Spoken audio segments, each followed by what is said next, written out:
नमस्कार दोस्तों, सरस निशुल्क भोजन में फिर आपका स्वागत है। अभी चल रहा है जेठ का महीना और इसमें मंगलवार को हनुमान जी की विशेष आराधना, पूजा और भंडारा इत्यादि होता है।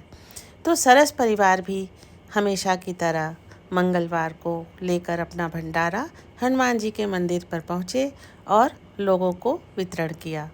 बहुत भीड़ थी, बहुत लोगों ने खाया और बहुत ही स्वादिष्ट पुलाव बना था। अब ये पुलाव बनता कैसे है ये तो हम आपको दिखा ही रहे हैं, साथ ही साथ एक कहानी भी सुनाते हैं। ज्ञानचंद नाम का एक व्यापारी था, भोला भाला सीधा साधा, जो कि सुबह उठता, पूजा पाठ करता, दान पुण्य करता, योग करता और फिर जाता मंदिर। उसके बाद वो अपनी दुकान खोलता, 2 घंटे 2.5 घंटे के बाद फिर बंद कर देता। दोपहर को घर जाता, आराम करता। उसके बाद शाम की पूजा पाठ करके, दिया बत्ती करके पुनः दुकान खोलता। इसी में उसको जो भी आय होती उसी से वह तरह तरह के दान पुण्य सेवा कार्य किया करता था। अपनी आय से वो पूरी तरह से संतुष्ट भी था, पर गांव के सारे लोग उसको पूरी तरह से पागल समझते थे कि जो भी कमाता है सब यूं ही उड़ा देता है।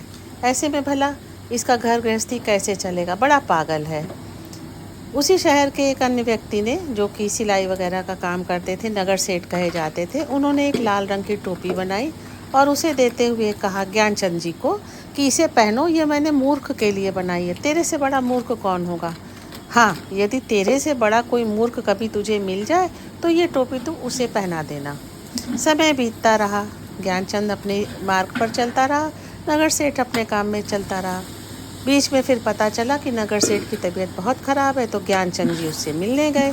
वहाँ पहुँचे तो उन्होंने कहा कि अब मेरा अंतिम समय आ गया है और तू कैसा है ज्ञानचंद। उसने कहा मैं तो बढ़िया हूँ, आपका क्या हाल चाल है। बोले मैं तो अब ऊपर जाने वाला हूँ, मेरा समय पूरा हो गया। तब ज्ञानचंद ने कहा आपके साथ कौन कौन जा रहा है, बताइए, पत्नी, बेटे, धन दौलत।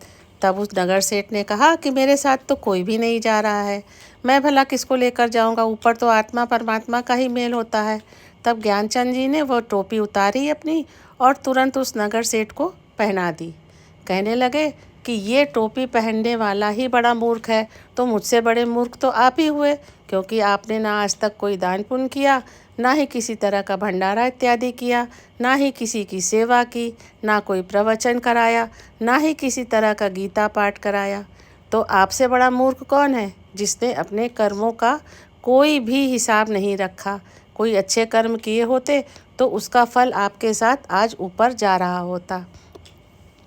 इतना सब सुनते सुनते वो नगर सेठ बहुत दुखी हो गया। उसने कहा कि हाँ, मुझसे भूल तो बहुत हुई है, हम सब तो तुम्हें ही मूर्ख समझते रहे, तुम तो सचमुच में बहुत ज्ञानवान हो।